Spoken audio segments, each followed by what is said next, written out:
Welcome back. A quick 3-minute recap of what we mentioned last week. The first 20 minutes of last week, we were addressing Article 20 of the Palestine National Charter of 1968. And there it states that any religious or historical ties of the Jews connecting them to the land of Israel are purely inaccurate and false. And we analyzed, is that the case? So we went on a quick journey through history, starting from 1300 BCE, where the Jews entered into the land of Israel. And we established that between the time the Jews come into the land of what was then known as Canaan, and they had 400 years referred to as the time of the judges, and then the beginning of the monarchy with King Saul, then King David, King Solomon, and so on. 410 years was the existence of the first temple, 70 years in exile in Persia, back again in around the year 357 BCE for another 420 years until the year 70 CE, when the second temple was destroyed by the Romans. So just doing the math, we have the Jews in control, in power of the land of Israel for 1,200 years, leading up to 70 CE. At that point, the Romans are in charge for a couple hundred years. Then the Byzantine Empire comes in on the scene, and the Persians, and so on and so forth, people taking their turn, having ownership of that little parcel of land. The Ottoman Empire, the Turkish Empire, from the year around 1515 till around 1915. 400 years under the control of the Turkish Empire. And we got up to the year 1917 as World War I is coming to a close. And Britain is in charge now, the British Mandate. And they're the new players, the new world power. And they have this ability and desire to create new countries. And they do so. We mentioned in 1921 the creation of Iraq, in 22 Saudi Arabia. Why those particular parts of the world? Because the oil, because their interests in having those ties. And although there was discussion, which we'll hear about more tonight, relating to the creation of a Jewish homeland, nothing was happening, and we'll find out why that was the case. We have with us tonight, as we find ourselves in the year 1917, a very prestigious individual. People want to know the inside story. What's really going on? We're so far away, we're so removed, and all we have is the media and what we're fed through the internet or through other sources. But we have someone, Mr. Matthew Weisbaum, who is the managing director of Jerusalem U. Jerusalem U is a new film-based educational initiative changing the way the world sees Israel.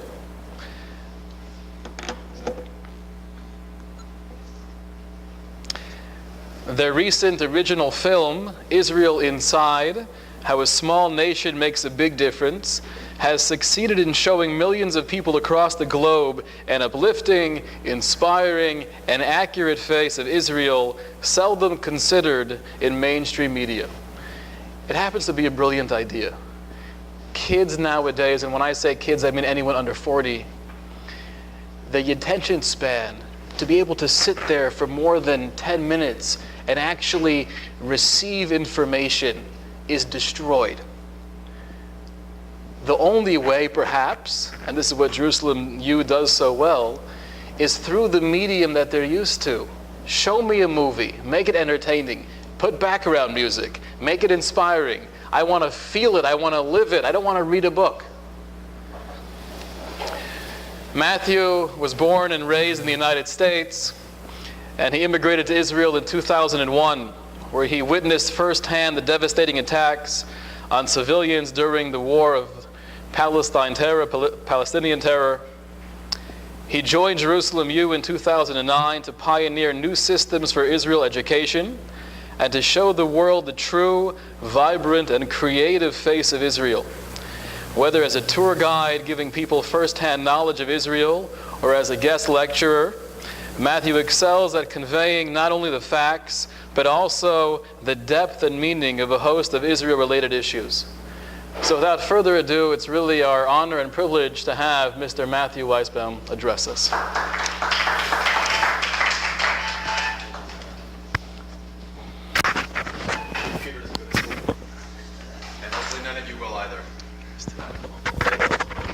Good evening, and thank you all so much for coming out tonight.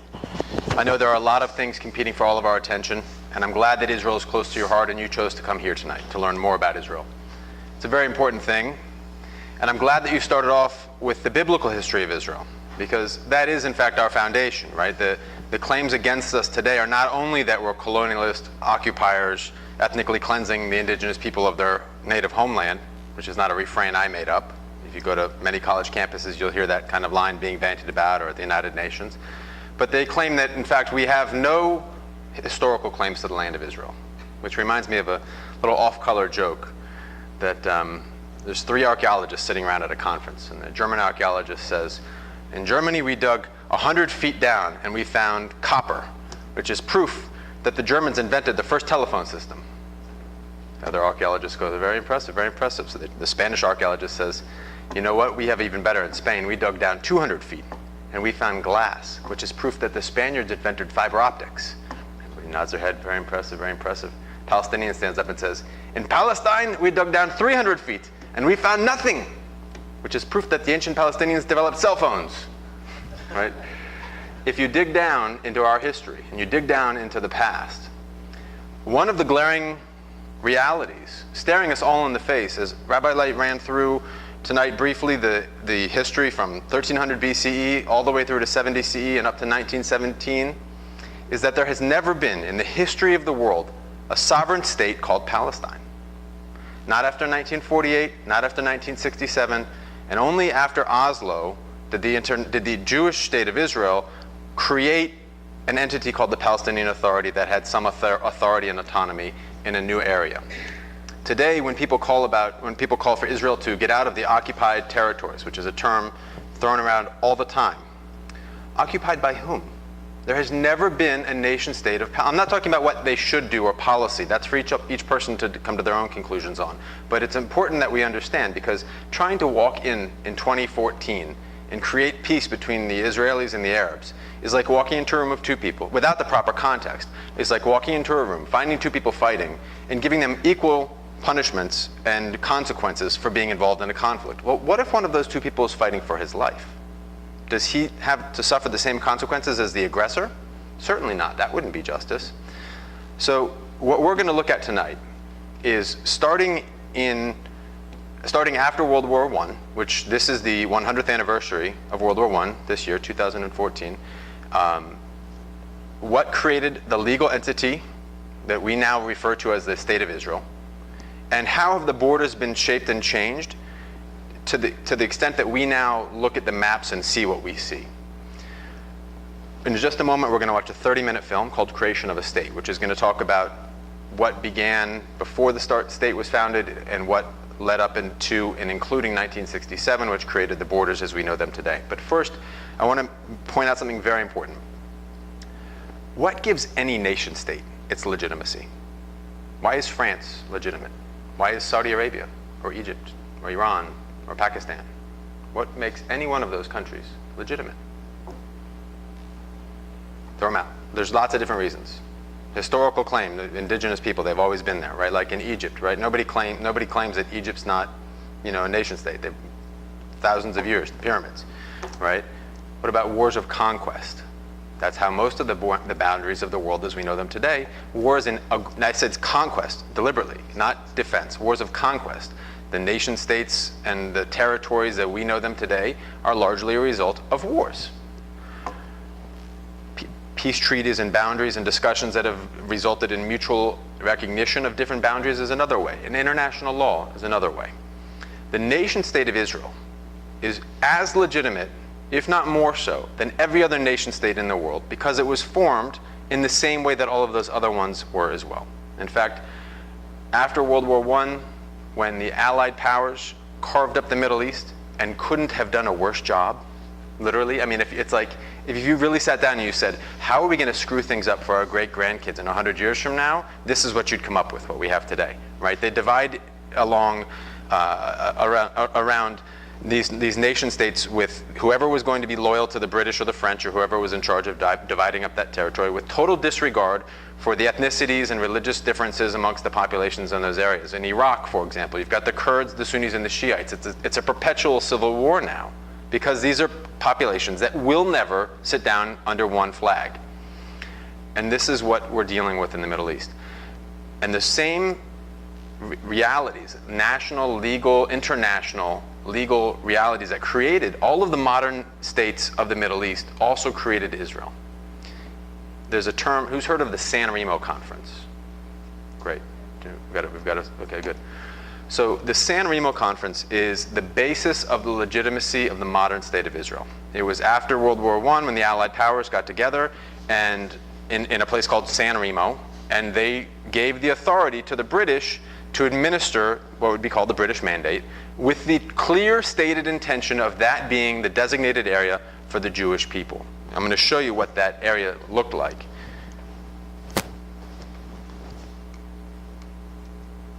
You guys recognize that little spot over there? This is what we referred to today as the State of Israel. Granted, Judea and Samaria, aka the West Bank, are over here, but this entire area, today the nation state of Jordan, was intended and is legally, under the San Remo Conference, the property of the Jewish people under international law. And it was adopted and incorporated by the United Nations, by the precursor to the United Nations, the League of Nations, under Article 22, which recognized the authority and mandate of the San Remo Conference and the British Mandate to create a Jewish nation state in this entire area. And there is no legal precedence to abrogating that whatsoever. Now, the Jews have the right to forfeit that and to give it off to other people, but under international law and the San Remo Conference, yes, sir? And it was also signed off upon by Faisal, who's the representative of the Arabs. That's right. That's right. So the Arab leadership also was on board with this. So under international law, this is entirely the Jewish people's property. Now, again, we have the right to relinquish that. And various wars and processes by the British in particular, through various stages of development in their attempt to appease the Arab population, they chopped off Transjordan. Remember, we were up here just a second ago. We had that entire area. They chopped off Transjordan to appease the Arabs. It wasn't enough. This was the Peel Commission plan in 1937. And you look over here, this entire area was intended to be Arab, and this small area up here was to be Jewish. Jerusalem and this other area in here was going to be international territory controlled by the British. And guess what? The Jews said yes. And the Arabs said no. Jumping. And we're going to see this more in the film and a little bit with original source materials and things like that. 1947 partition plan. This was the area intended to be Jewish, down over here, and this little area's up here. Little small disjointed pieces, etc. Again, Jews said yes, Arabs said no. Right? That's the only word you have to remember when it comes to what their position is every time. Right?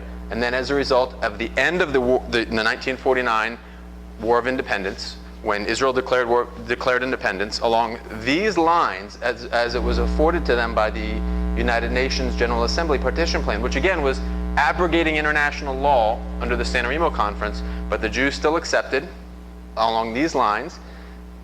5 Arab armies attacked, and this is where the war came to a ceasefire.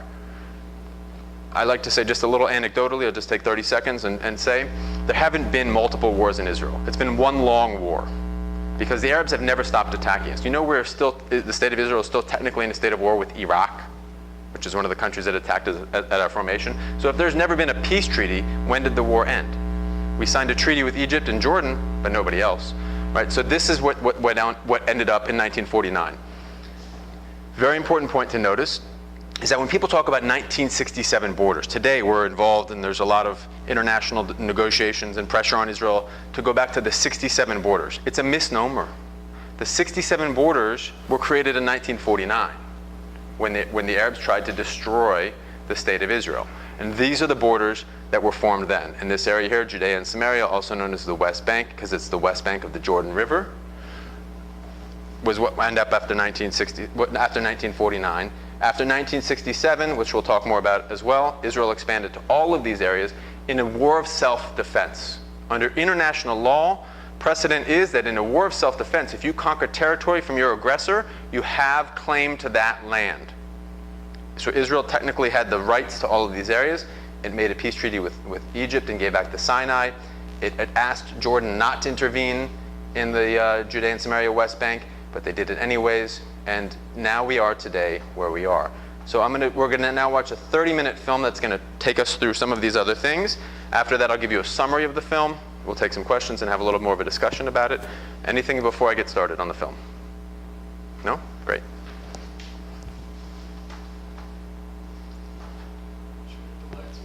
Yeah.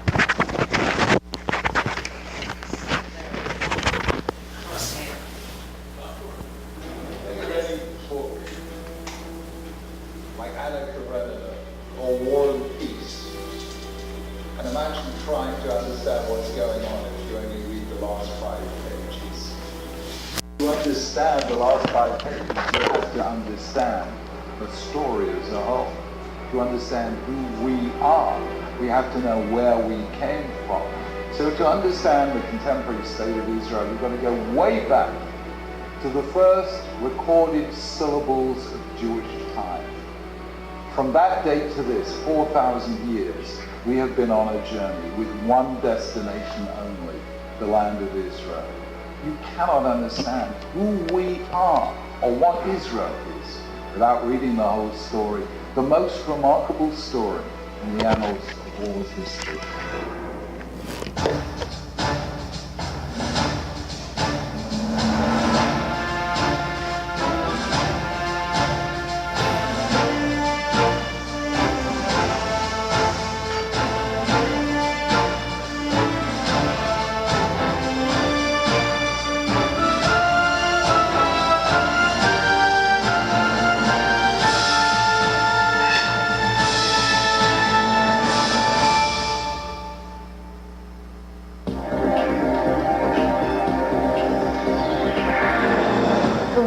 Israel is intrinsically tied to Jewish history, nationality, and spirituality. And it is the power of this unique bond which has kept the Jewish people's connection to the land of Israel alive for thousands of years. The history of the land of Israel can be traced to its biblical origins 4,000 years ago, when Abraham and his descendants first settled in the Promised Land. Since then, Israel has hosted many different peoples and cultures, and is significant to the 3 main monotheistic faiths.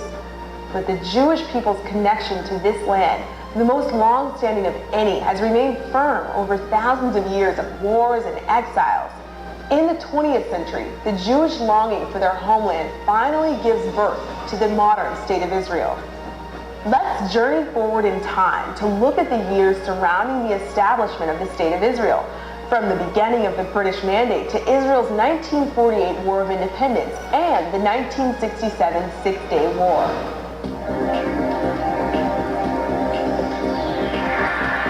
Before World War I, the Ottoman Empire had controlled the land of Israel for almost 400 years. But World War I changed the map of the world. The victorious Anglo-French forces conquered and defeated the Ottoman Empire, which had allied itself with the losing side in World War I. In the Paris Peace Conference held in 1919, the League of Nations, the precursor of the United Nations, provided the framework for Britain to establish what was known as the British Mandate of Palestine. This mandate for Palestine clearly specified actions in support of Jewish immigration and political status in that country. British Mandate Palestine had been largely undeveloped and neglected by its few inhabitants and the previously ruling Ottoman Empire, and conditions were harsh, with malarial surroundings and outbreaks of violence. Although there were ostensibly good working relations between the Arabs and the Jews, there were sufficient incidences of Arab aggression to prompt the formation of several Jewish guard and defense forces. While many Jewish immigrants moved to existing agricultural villages when arriving in Palestine, there was a great desire to establish new towns and villages across the country. In 1918, less than 10% of land in Palestine was under cultivation. The rest, whether stony or fertile, was uncultivated. The Jews bought land from the Arabs who were prepared to sell it. The potential of the land, on which fewer than 1 million people were living on both sides of the Jordan, was enormous. In fact, the expanding Jewish infrastructure and the great efforts of land reclamation and development by the growing Jewish population triggered Arab immigrants to move into Palestine from surrounding areas in search of better work and better living conditions. Many Arabs came to this land from the surrounding lands, from Syria, from Lebanon, from Egypt, from Jordan, from today Jordan, in order to look for jobs in the Israeli settlements. They came from as far afield as Morocco, Algeria, Tunisia in the west, from Iraq and Afghanistan in the east, from Yemen in the south, drawn by the prosperity.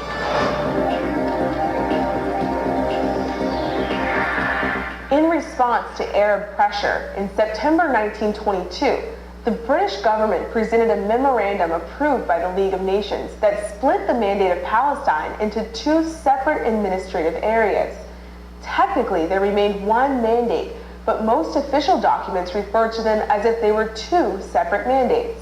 This sizable area east of the River Jordan now became known as Transjordan, and the smaller truncated area west of the River Jordan became known as Palestine. This memorandum noted that Transjordan would be excluded from all provisions dealing with the Jewish settlement. The British hoped that by designating this area for the Arab population, the Arabs would be satisfied in their claim for land. As such, subsequent negotiations regarding the area considered for Jewish statehood revolved around a much smaller sliver of land than had originally been proposed. Over time, the area that the British wanted to allot for a Jewish state shrunk even further. The Arab population, anxious over the continued Jewish immigration levels, became increasingly violent towards the Jewish population. During the 1920s, some Arabs in Palestine began organizing themselves against the Jews. Despite the Balfour Declaration and the British commitment to establishing a Jewish homeland in Palestine, the British attitude towards the Arabs was to further accommodate them. The British restated the limitation on Jewish immigration to Palestine at the Avion Conference in 1933. The Jews desperately wanted Palestine to serve as a place of refuge for those trying to escape the Nazis. But the British were clear that they were not willing to risk losing their influence over the Arab oil fields over this issue.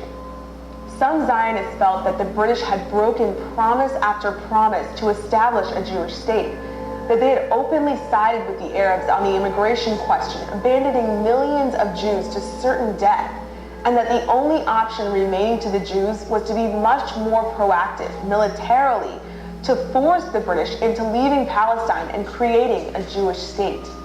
As a response to the continued Jewish growth and development, the Arabs became even more violent, with a major Arab uprising against the British in 1936. In July of 1937, the British government set up the Peel Commission in order to investigate the unrest between the Arabs and Jewish population in Palestine. The Peel Commission deemed the national visions of the Jews and the Arabs to be irreconcilable and proposed to partition the land, giving most of the land to the Arabs, a northern piece to the Jews, and leaving a central area, including Jerusalem, remaining under the British mandate. In 1937, the British offered both communities independent states. The Jewish agency accepted this. They were very excited. It wasn't the vast area they'd hoped for in their dreams, but they said, you know, a compromise is important, and we'll have a full state in the areas where we're actually living.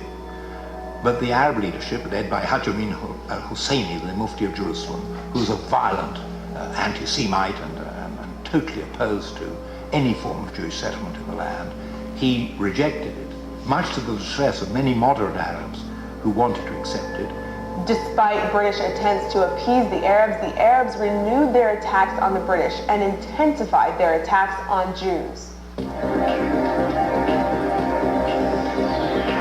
In 1947, the UN established the United Nations Special Committee on Palestine to assess the Palestine question and provide a recommended plan of action to the UN.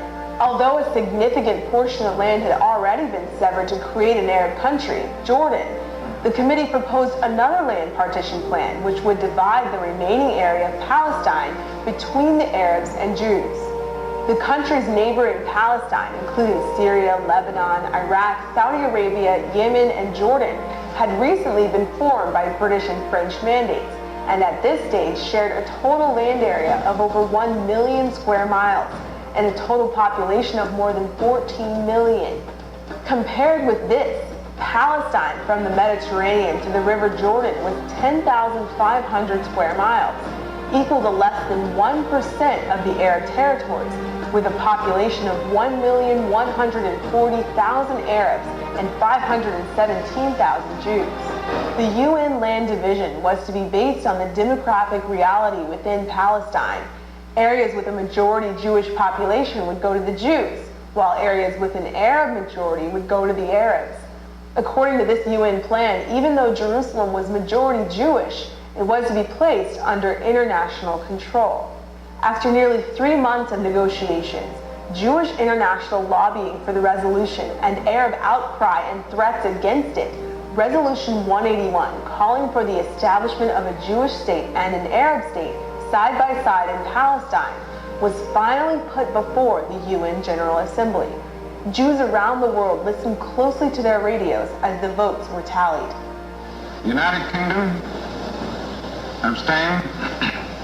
United States, yes. Uruguay, yes.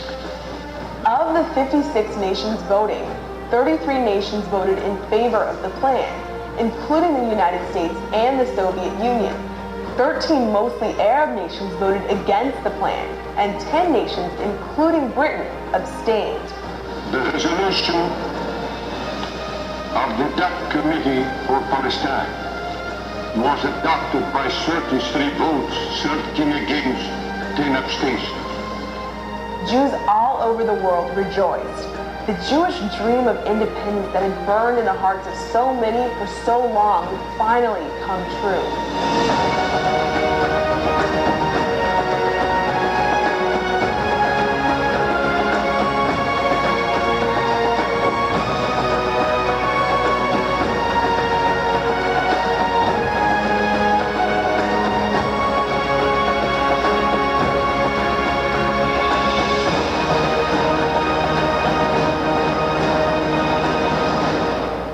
But the Arab leadership rejected the UN resolution altogether. When the United Nations offered the two states in 1947, a Jewish state and an Arab state, the situation of the Jews in Israel was already quite precarious militarily, and the attacks began within hours and then were daily. Rioting continued with almost 1,000 Jews murdered by Arabs in the ensuing 4 months. During this escalation in violence, outlying Jewish villages and communities throughout the land were under threat, and some were abandoned.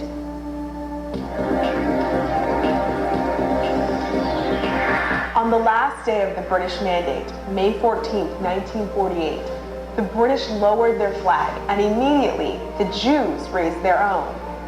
And so, on the Hebrew date of the 5th of Iyar, Israel declared itself a state, with the full backing of the UN, the body of world countries.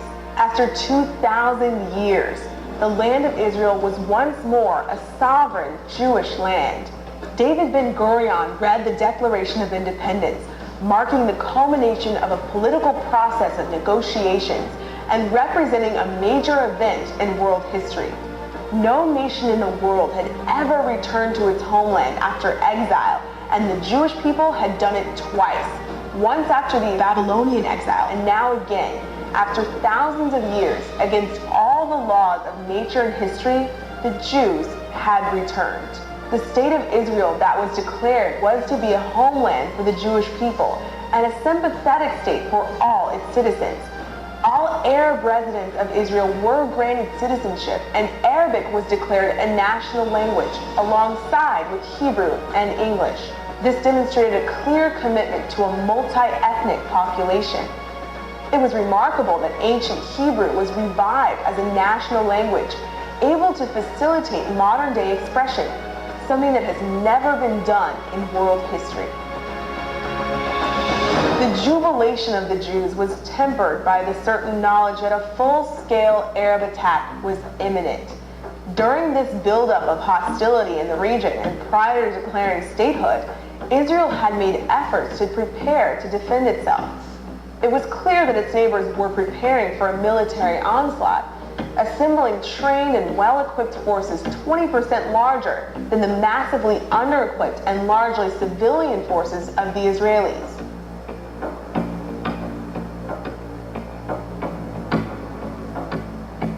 Under British rule, a strict arms blockade had been enforced on the Jews, which meant that any acquisition of weapons had to be covert and avoid British detection.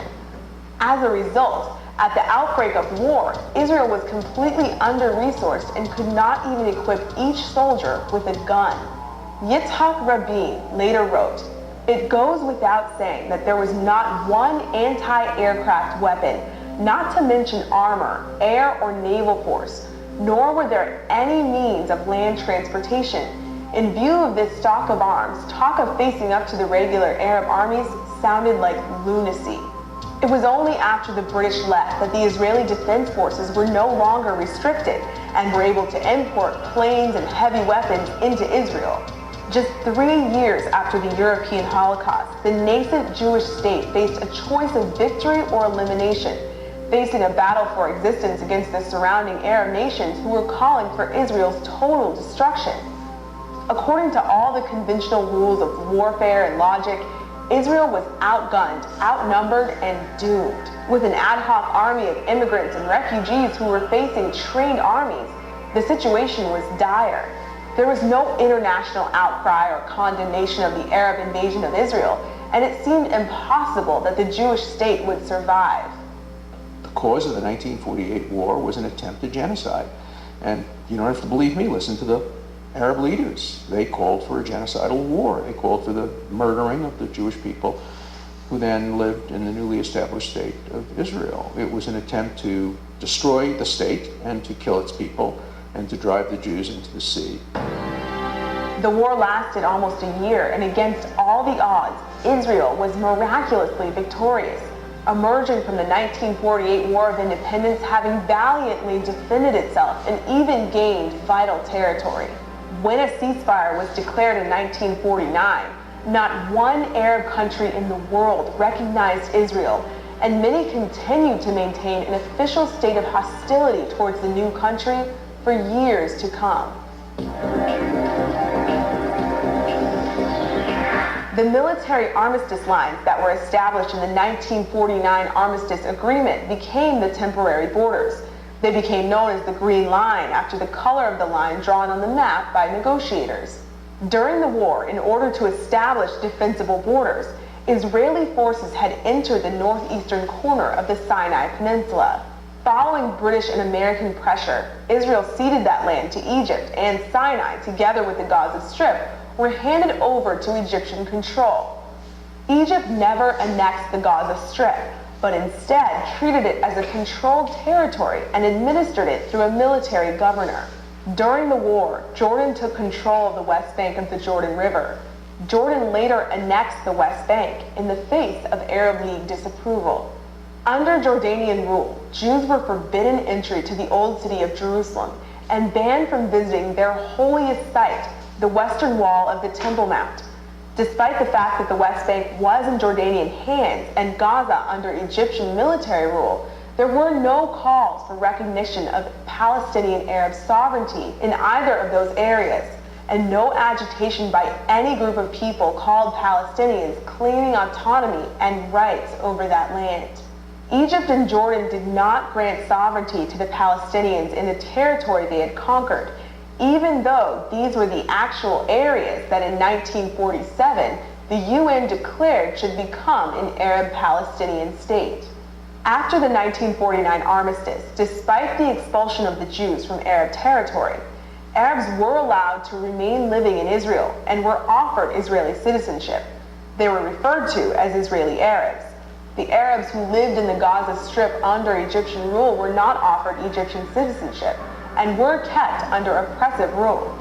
The Arabs who were in the West Bank under Jordanian rule were eventually given citizenship in 1954. Those Arabs living in the Gaza Strip or West Bank, or who had fled to other neighboring countries, would eventually become known as Palestinians.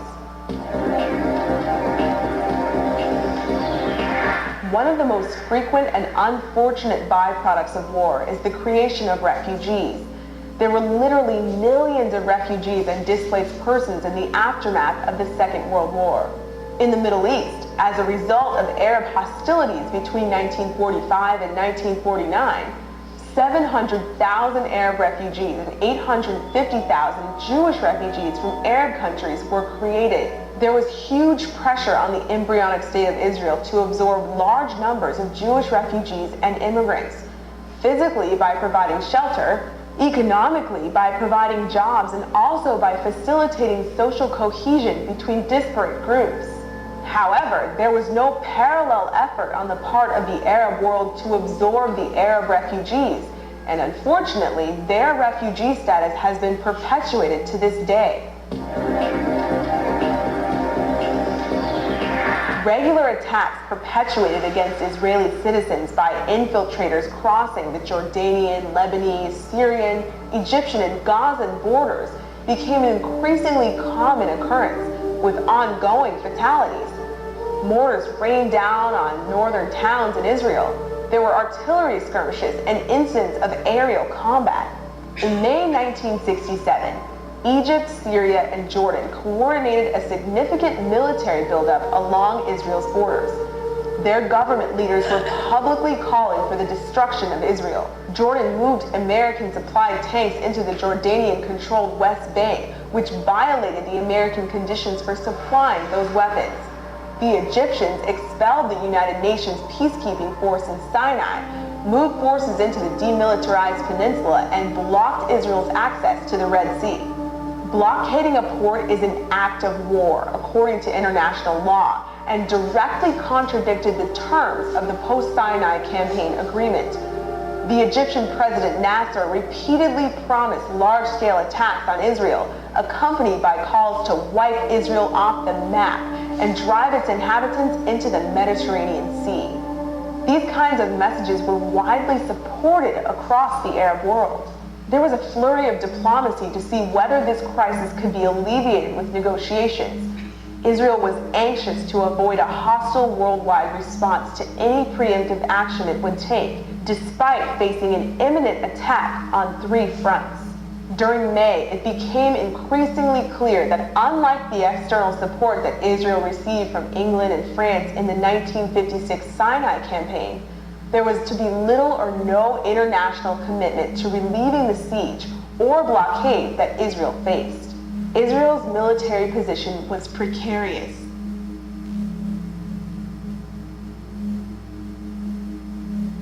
It was a desperate time for Israel. The estimated Israeli casualties of any military encounter with such a collection of enemy forces were frighteningly high. Across the Arab world, the ensuing war was being called the final battle.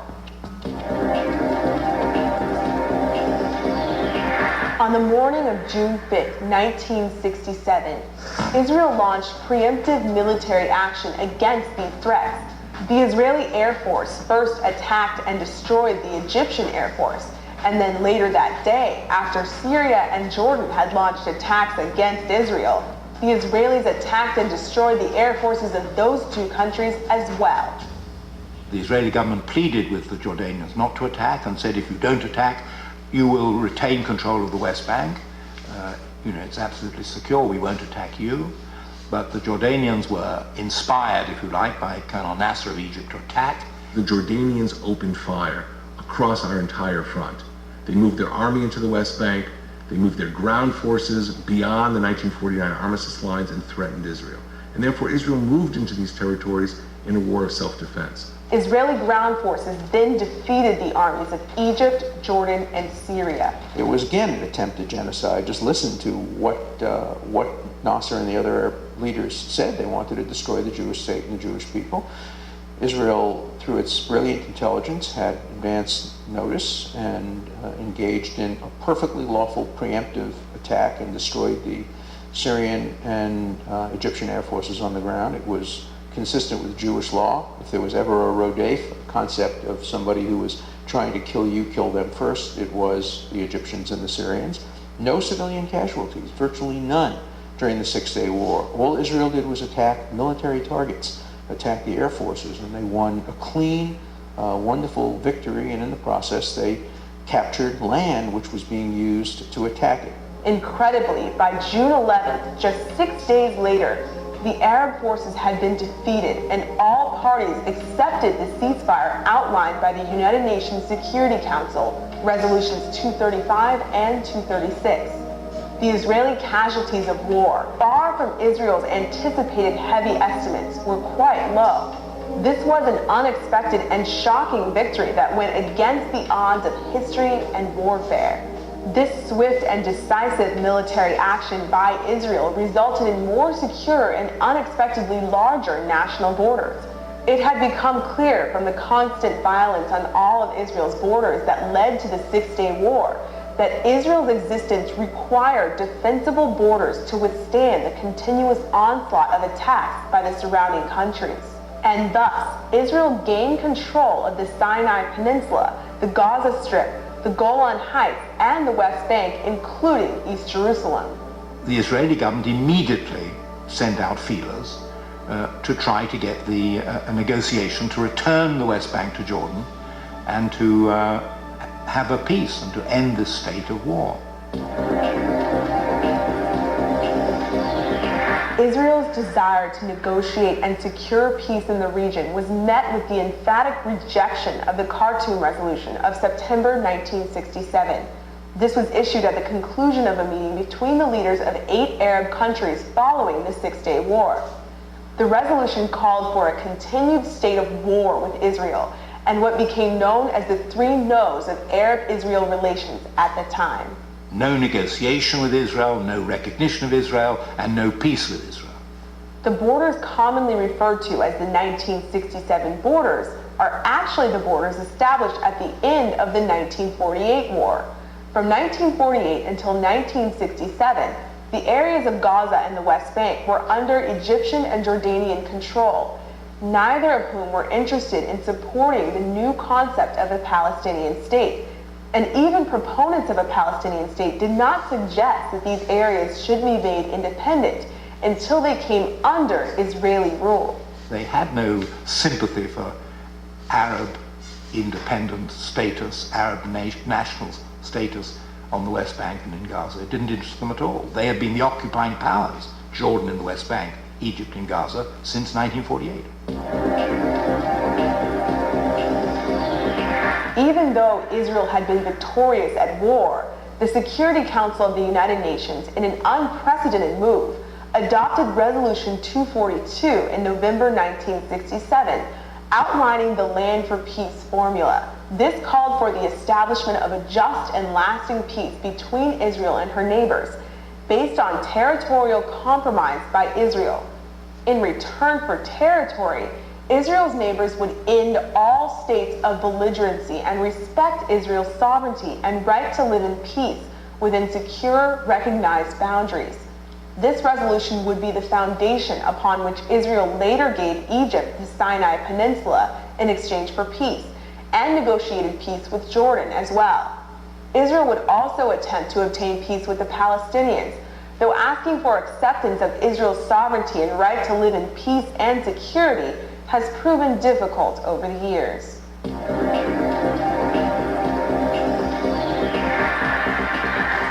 In just 60 years, the modern state of Israel has developed from a desert and swampland into a thriving modern country, despite the Arab world's hostility towards the Jewish state. By a series of miraculous military victories, Israel has managed to defend itself in wartime and Israel has continually pursued diplomatic and political negotiations as an alternative to violent conflict. The miracle of the State of Israel is summed up by the historian and Pulitzer Prize winner Barbara Tuchman when she said that Israel is the only nation in the world that is governing itself in the same territory, under the same name, and with the same religion and same language as it did 3,000 years ago.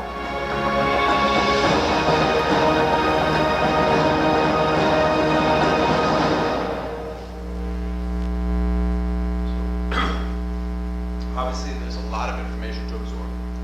And I'll give you 10 minutes before we do the quiz.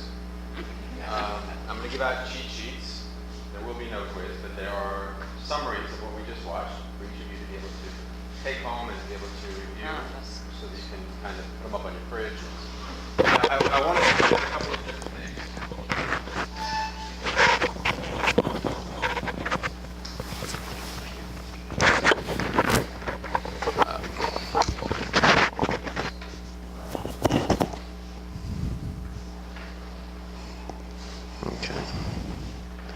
I have more. Does anybody not have in the back? You need? Yeah, come too. Great. There you go. So our target market with this film is college students and high school kids, because as much as it's important to you guys, and that adults need the information as well, the next generation, we're seeing they're just not as passionate about Israel. They're not as committed to their Jewish identity, and they're not connected to Israel in the way that previous generations were. So that's everything that we try to do at Jerusalem U. We try to utilize the films and the mediums of the 21st century to turn them on to both those things, Israel and Judaism. So for college students, this is just a quick commercial, if you will. For college students, if you have college students in your life, or you know anybody who does, we'll actually pay a college student $100 to watch 12 videos about Israel. Why do we have to pay them? Right, it's a very simple reality, because I say this only half joking, unless you're an attractive member of the opposite sex holding a six-pack of beer, getting a college kid's attention is pretty much impossible. So if you say, hey, here's $100, now they have your attention, now you have their attention. We'll actually pay them to recruit their friends. We have whole fraternities and sororities that will do it so they can use the money for a big party, and I don't want to know about it. But so this is the way we teach the college kids. It's all online. We also reach out to high school kids. So if you have anybody in your lives that are involved in the high school age kids, what we did is we take these films, which are way too long for high school age kids and even college kids, but the college kids are at least used to sitting through lectures, and we broke them up into smaller sections and made activities around it. So in the class about 67, for example, before the war, we'll break the kids up into groups and say, okay, you guys are the Arabs, you're the Jews, see if you can come to a solution, a peaceful solution to avert war, to try and make it a little more relevant and practical for them. So that's how we teach the college kids. For the adult education, we call it Step Up for Israel, and it's a 6-part mini-series. And then for non-Jewish outreach, particularly for the Christian world, because some of Israel's best supporters today are the evangelical Christians and other various Christian groups, including the Mormons. So they need the information as well. So we've created a whole course called the Israel course as well for those guys. So we're reaching out to the young people to try and get them involved, as well as to adults and to non-Jews, because Israel is under attack. Our legitimacy is being questioned, our security is being undermined, we're being delegitimized, demonized, and held to a heinous double standard in the media, in the United Nations, and on college campuses. And the only way that we can stop this attack, this assault on Israel's very existence, and I say that very deliberately, Israel's very existence, is by becoming educated and empowered and inspiring others as well. The challenges that Israel faces cannot be understated. For one thing, this effort to delegitimize Israel, they're taking the playbook of the efforts that brought down the apartheid regime in South Africa. There was no coup, there was no invasion, there was no assassination that crumpled and collapsed the apartheid regime in South Africa. It was international pressure. They decided this regime, the international community said this is no longer a legitimate representation of the people, and we refuse to recognize them and deal with them, and their sanctions and boycotts collapsed the government. This is exactly what they're trying to do to the state of Israel today. And it's painful in so many ways, but not least of which because this is so false on the face of it. You know, the only place in the Middle East where an Arab can go to the Supreme Court and get heard is in Israel. The longest life expectancies, the greatest levels of education and access to health care, the most freedoms and prosperities, the life expectancies of the Israeli Arabs are greater than everywhere else in the Middle East. And yet only Israel is held to this standard. I'm not saying Israel's always innocent and pure as the driven snow, but when we're wrong, we address it ourselves, and we're open to addressing those things. But the degree to which Israel is being undermined and attacked and delegitimized is totally out of proportion to anything based in reality. And those of us who recognize that need tools and resources to be able to speak up and get involved. And it's incumbent upon each and every one of us to do whatever we can. I'm not saying that everybody needs to run out and become the next, president of AIPAC or whatever it's going to be, but everybody's got to do whatever they can. A very simple thing is, if you get your news online, look under articles that have anything to do with Israel, and you'll see, or YouTube videos, anything to do with Israel, you'll see the most virulent anti-Israel stuff. I'm not saying you should waste your time on the haters of Israel, but look for areas you can comment in those places. Letters to the editors, sharing resources that you find, and very importantly, a very important principle of Israel advocacy is talking to people about Israel in a way that relates to something they already care about. So for example, if you know somebody who's interested in technology, a young person who's interested in technology, share with them when you come across articles or videos that are highlighting Israeli innovations, right? I saw an incredible YouTube video the other day. In Israel, they developed a three-dimensional holograph of people's organs, so that before a heart surgeon goes in and does a surgery, he can actually see a three-dimensional hologram that he can rotate on its axis of the patient's heart, right? Incredible, mind-boggling stuff, right? So if you know somebody who's involved in technology or medicine, that's the kind of thing you share with them. If somebody's involved in environmentalism, share with them drip irrigation and all the other great things going on. Because talking to young people about Israel's strategic security needs or democratic ally or any of these other things, you might as well be talking about South Korea. All of those things are true for South Korea as well. But it doesn't move a person. We've got to start focusing on what's relevant to the people we're trying to reach and seeing how Israel relates to that. And one final point, and then I'll take questions and we'll wrap it up, is when the state of Israel inevitably comes under another attack, whether it be from Hamas or Hezbollah or Iran or all of the above, and we want to defend Israel's right to defend itself. For example, in Cast Lead or Pillar of Defense, the two most recent operations where Israel had to take actions to defend itself against thousands of rockets being fired at its civilians, we would say things like, we would hear things like, do you know that since Israel withdrew from Gaza, there have been more than 10,000 rockets that have landed in Israel, right? You've heard that before, right? That's true, but it's ineffective as an argument. I'm going to give you another argument, and I want you to extrapolate the principle from it as well to everything we do as we talk about Israel in the future, which is personalizing it. Here's the example. Here's the alternative to 10,000 rockets have fallen in Israel. They have every right to defend themselves. You say to somebody, imagine a mother sitting in her kitchen. 5 p.m.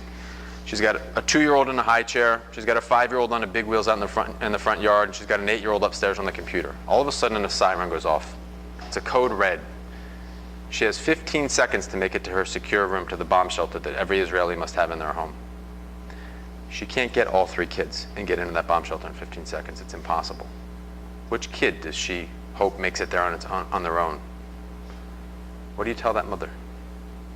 Does she not have a right to live in safety and security? Now that's a totally different argument than 10,000 rockets have fallen on Israel. And there's not a person in the world who would say that woman doesn't have the right to live in that safety and security. But if you talk about the nation state of Israel has been receiving rockets, it doesn't move anybody. So we've got to personalize it, and we've got to talk to people on their terms, meaning whatever they're interested in, talk to Israel as it relates to that. I've had a lot to say, and I want to hear from what you guys have to say. Questions, comments, accusations? Sir? I think it's a great educational tool, and I think it provides terrific ammunition for youngsters. My question is this available only online, or is this available other avenues of distribution? Yes. We put them on DVD also, and our primary methodology for distribution for adult education in particular, is through partnerships. We work with over 400 different organizations across the United States. They'll buy a license from us. Very, very inexpensive. We're a 501c3 not-for-profit. We're fundraising to make the money to make the films, but we'll charge organizations a little bit to be able to purchase the rights to use them. And whether it's the Israel course or Step Up for Israel or the high school mini course, oftentimes we partner with federations. For example, we're partnered with 25 different federations, including the Boca Federation, and they pay a license to my organization, Jerusalem U, and then any organization in their catchment area has the right to utilize these films. They get them, all they have to do is fill out the forms and they get the DVDs in the mail. But it doesn't get to the public schools. Right, it's impossible to get into the public schools, except we do work with the groups like, what is it, JSC? Is that now what they called it? JSC, which is a Jewish group for public school kids. But we can't get into the curriculum of the public schools because it's too controversial. But we're working, oftentimes people, and you're right, 100% we need to reach the kids who are not in the day schools and these other things. But the kids that are in the day schools are surprisingly ignorant about Israel. We have a 30-part curriculum that we use for really intensive Israel education, and I brought it to a day school, which won't be named, but it's here in South Florida. And they said, we have an Israeli who's an IDF veteran from '67, and he teaches our Israel curriculum, and our kids know more than anybody. And I said, I hope you're right. I legitimately do. But do me a favor, take the quizzes, take 3 of the quizzes from these classes, and give them to the best kids in the class and see how you do. And give me a call. An hour later, he called me back and said, how much was that course? Right? Because we're just not, we have to, just like charity starts at home, Israel education starts at home too. It was not in Palm Beach County. You had your hand up next? Yeah, I'm just curious, because my children were involved in BBYO, and I don't think they've been exposed to this. Right, how old are they? What's the oldest? Or youngest? 16, 19, and 21. Right, so. He's in his ACA chapter. Right, so never mentioned anything about this. we're trying, right, we've been trying to get a sponsor to do BBYO National to provide it to every chapter.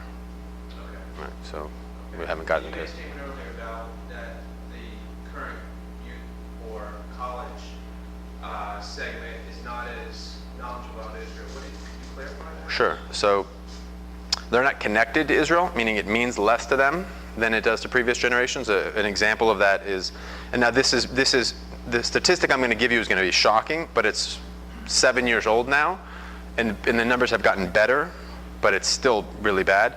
In 2007, there was I think it was a Pew poll of American college students, and the question, American Jewish college students, and the question was, if you were to wake up and turn on the news and see that Israel had been destroyed, would you consider it a personal tragedy? And more than half said no.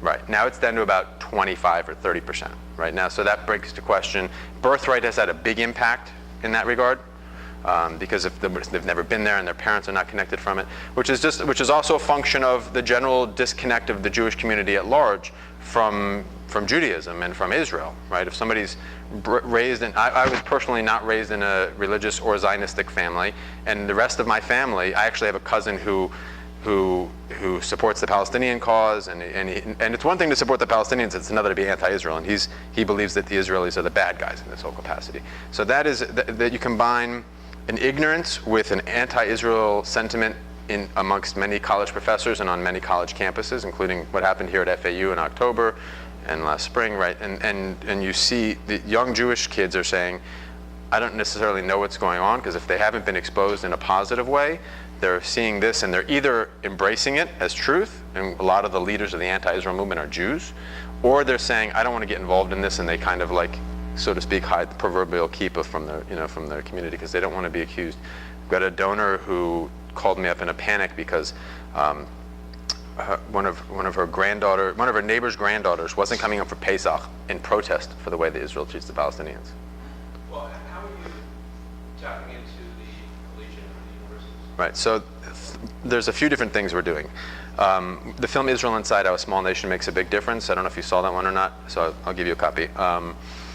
It's a positive approach to Israel. The first thing you have to do when you reach out to people and we're trying to get them to become pro-Israel is to, like I said before, not talk about Israel's strategic security needs, to find out what they're interested in, talk about it like that. So and by personalizing it as well. So we're showing young people a personal, positive approach to Israel, because the first impression, first impressions are the importance of first impressions. So we're also making a new film about Israeli soldiers that we do a lot of research, and we actually did a focus group with about 100 college kids, totally unaffiliated college kids, to see what they would be interested in watching a film about. So we're making one about Israeli soldiers, because had their great-grandparents gone from Russia to pre-state Israel instead of to New York, at 18 they'd be serving in the IDF, right? So we're making a film about Israeli soldiers in that capacity. And again, we pay them to learn about Israel, to get their attention.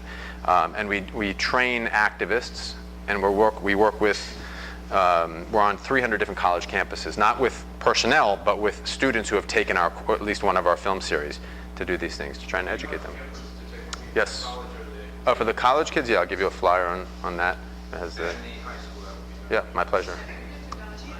Sorry? Yes, and I gave them the high school course. I don't think they're using it right now. No, and it happens to be that I have an office about 20 feet away, so. Ah, you must move. An amazing show. Yeah. Program, and they have the parents there and the kids. Yeah, great idea. I'll stop by there. I'll stop by and talk to them. Thank you. Yes. Use other published material that's available, because I know that I've seen a number of videos that were on YouTube that Danny Aiello Right. that are just fabulous. Yeah. Because they speak in a language. Yeah. that That's right. YouTube And they're short, 5-minute, right? They're very short, and they really make the point Yeah. in almost humorous Right. manner. Right. Do you make use of those tools? We do. In fact, if you were to go to, Who produced it? Was it from it was Stand With Us that produced it. Stand With Us is another Israel advocacy organization. They do. government sponsored? No, it was not. It was not. Danny Aiello is no longer a member of the Knesset or serving whatever. Right. But we partner with Stand With Us, and we link to those videos. If you were to go to our website and you go to resources, you would see all those videos, which we put on our website. I agree. Agree with you. I agree with you. No, I agree. Listen, there's, for sure, the short snippets. I agree. Yes, ma'am. A historical question. Please. Who coined the phrase? Very good. Very, very important question. Before the film played, I said there's never been in the history of the world, a sovereign nation state known as Palestine. So how did the name come about? If you open up the Bible and you see the Philistines, right? Goliath, David and Goliath. Goliath was a Philistine. They were a seafaring people, probably from Crete. They never had a nation state. There wasn't really sovereign nation states, but there was never a monarchy, et cetera, et cetera. And then they disappeared from history sometime between 1000 BCE and the Common Era. And then during the Roman conquest of the land of Israel in 70 CE, it wasn't just 70 CE and then the Jews were squashed. We continued to rebel for like another 65 years. There was a continued rebellion, Bar Kokhba and others, and there was a major rebellion. And we weren't just a thorn in the side of the Romans, we were a dagger, right? They sent like half of the Roman legion was in the land of Israel, right? Because these upstart Jews were giving them such a hard time. So the Roman Emperor Hadrian decided to come down with his full force and totally quash the rebellion, and he did it very, very powerfully. And one of the additional things that he did, which would today be considered a war crime, and for good reason, is he did forced population transfers. Because if a people don't have their land, they don't know where to hide the stuff, they don't know their way around, they're so discombobulated they can't mount a rebellion, which is also so that was one of the things he did, forced population transfers. And he also renamed cities, because for example, Jerusalem became Aelia Capitolina, and the city of Shechem in the Bible, where Dinah was raped and Joseph went down, was renamed Neapolis, new city, Neapolis, in Roman and Latin, whatever it is. I don't speak either. But what's interesting is Neapolis today. Anybody know what Shechem then became Neapolis is known as today? Nablus, Neapolis, Nablus. You hear this? You hear the difference? Neapolis, Nablus, because the Palestinians, the Arabs in general, don't have a P sound in their alphabet. So Neapolis became Nablus, and Nablus is now the city in Judea and Samaria and West Bank that is heavily populated by the Arabs, but it's historically Jewish. So in addition to changing the names of the cities, he named the entire area Palestine. So the Roman Emperor Hadrian was responsible for placing the name Palestine to disconnect the Jewish people from our homeland. But if you look at the Ah, very nice. Next question Yeah. is, no, I'll ask you that. Okay. Yes, sir. So this was adopted through modern times. It was carried on, yeah, on maps and things like that, because the Roman Empire had control of the world. So they wrote the maps, and then when you would copy a map, and under anybody else, you would write the name of whatever it was called on that area. But we never called it that until the modern era. Interestingly, you know, around that same time, one of the oldest coins in the world was just donated to a museum, and it was from 300 BCE, and it has Judea on it. You know, because that's the name of the area. I keep referring to it as Judea and Samaria, not the West Bank. The West Bank is, you know, referencing the West Bank of the Jordan River, but historically our homeland, Judea, as in Jews, the same etymological root as Jewish is Judea, Yehuda, the same thing. That's literally our homeland. So today, when people talk about us being occupiers of the West Bank, it's literally it couldn't be more absurd. I'm not saying what we should do about it. That's again for each of you to decide. But you know, it's absurd that we're calling it. Yes, sir. And then I'll come. Yeah.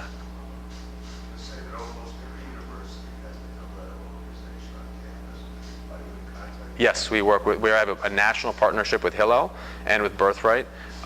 Different Hillel, the Hillel can't force a particular Hillel to use the program, but they have the access to it, and we work with somewhere in the nature of actively working with 20 to 30 different across the country, meaning that they are constantly promoting the materials and showing the films and doing things like that. The rest of them, to varying degrees, sometimes they show one film, the film Israel Inside, almost all of them. A lot of them have shown because it's a great film, but Hillels themselves have had a lot of problems in terms of, not just in terms of dealing effectively with things, but even in terms of the question about their pro-Israel stance on a lot of things. So we'll wrap up the formal one, and then I'll take the question from you individually afterwards, if that's okay. I'm happy to speak with you guys individually. I know that people want to go home. My pleasure. Next week, we're going to have the grand finale, and we're going to share with you actually a couple of Kabbalistic secrets that we find in our ancient tradition that reference the state of Israel. That'll be very exciting. And we're also going to hear from Mark Langfen, who is an expert in the geography of Israel, and he'll bring with him very detailed maps that'll give us a good, clear picture of what exactly the West Bank is, what does it look like, the 67 or 49 borders, are those realistic to return to? It should be very exciting. And one advertisement for the weekend of President's Weekend, February 15th. The JAC is having a Shabbaton, a weekend getaway at the Hilton or the Marriott. Beautiful place, good price, world-renowned speakers. Rabbi Yaakov Solomon's coming in from New York, very entertaining, very inspirational. It should be good, fun, educational, and hope you'll join me. We'll see you next week.